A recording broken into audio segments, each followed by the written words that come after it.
Shire spent the last few months looking for singers. When he heard UK Apache, he decided to use him on his new release, Original Nutter. Apache is passionate about the music, as it symbolises for him the coming of age of Black Britain. The jungle, because it's from England, right, I can really relate to it. It's important to me because I'm born here. I'm from England and London, and nobody can't tell me that I'm not from here.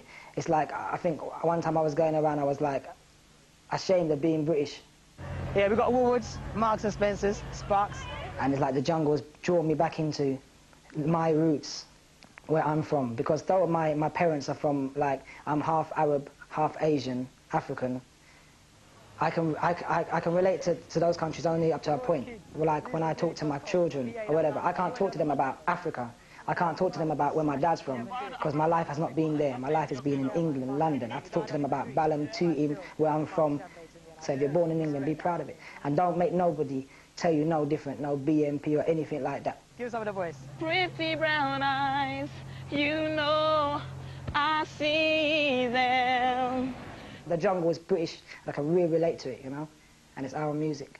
It's a disguise the way you treat me. Oh gosh. With your pretty brown eyes, keep on digging.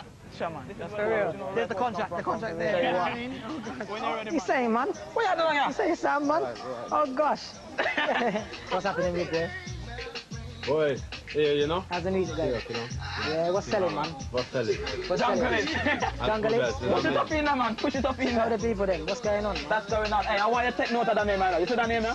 UK Apache. Oh my gosh, man. Thousands of copies of Original Nutter were sold on pre-release before it officially hit the shops. Jungle music appeals to both black and white, and some argue it represents a broader notion of Britishness. I didn't know it was you at all. Yeah. It goes back to my argument about the redefinition of Britishness, a sense of Britishness, the British nation and British culture. For the first time, you're probably seeing all of those things being redefined on black terms. That in itself is a radical departure from what you've witnessed before. UK Patch's voice ain't there. His voice ain't there. I don't know what output's there. For Shire, the long process of getting his single, Gangster 2, out on the streets continues. It's past midnight, the machinery is playing up, and everyone's tired. Fortunately, Rodney is still firing.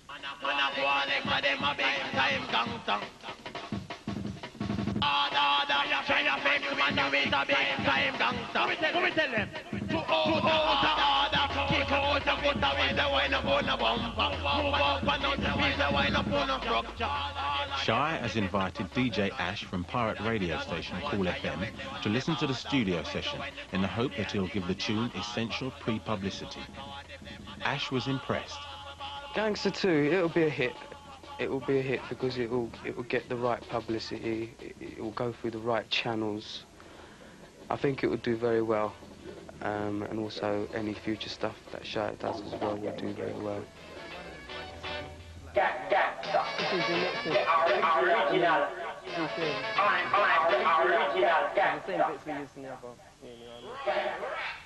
it away, seconds out, goes up the old jungle. DJs are the power brokers on the jungle scene. Charging up to £300 an hour, they can make or break musicians. Well, for us, we're the jungle DJs who are running it now. All of us have got labels now, we're running our own music, we're making our own music, so to a certain extent we're dictating what's happening. A lot of music doesn't get through unless we play it, the top 20 DJs. If we're not playing it, you know, it doesn't matter how good a track is, you know. Armed with the confidence that DJ Ash will promote his tune, Shire is off to have a dub plate cut for him.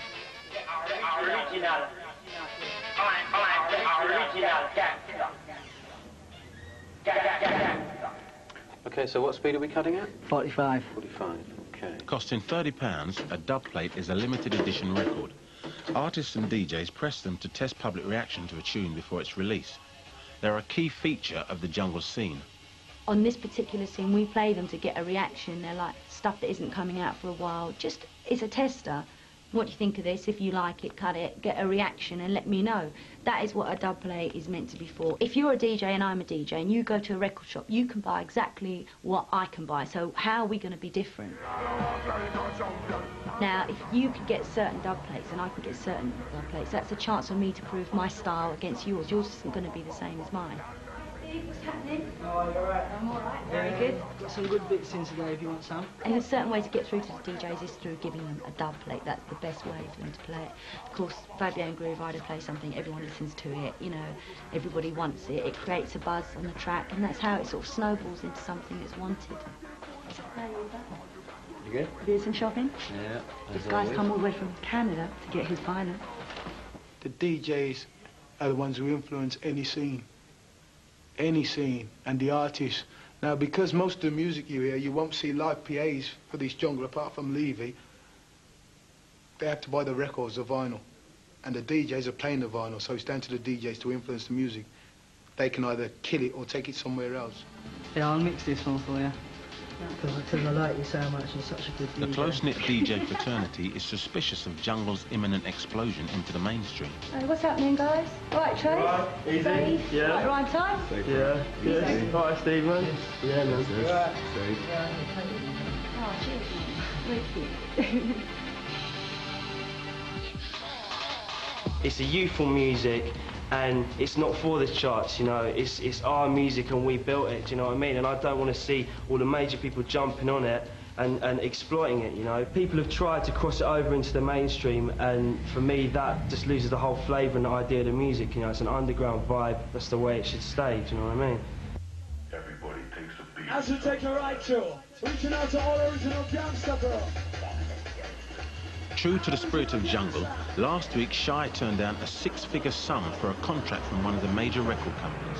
Instead, he's releasing his tunes through a small independent label, Sounds of the Underground, who have promised him greater artistic control. Virtually all jungle is still marketed through small independents. I think the important thing with independent companies in the UK, is, well, ourselves especially, is that we go 50-50 with the artist, right across the board. So he will come in, he will make the music, and we will incur the expense of manufacturing and promoting that music. And at the end of the day, we'll split it 50-50. Whereas if he signs with a major, he may get 12 to 14% of the retail, maybe. In our contracts, our artists have the final say on mixes, on artwork, on remixes, on anything. And that's very important for us, because with something like jungle, you have to treat it with a bit more respect and let it grow naturally, and the artists grow naturally. Okay. I think even if you spoke to the majors, they don't really care. They'll tell you that they don't care, really, at the end of the day. You know, as long as they can make money off you, that's all that really matters. A lot of people are weary, they know, you know, even from people like George Michael, if you see him kind of like getting distressed by his record company, you can imagine. And he's one of the biggest artists of all kinds of music in the world. Do you know what I mean? And from little boys from Brixton or wherever, they know they're going to get manipulated. At the end of the day, I just think that I hope a lot of them ain't silly enough to kind of not get anything out of it themselves.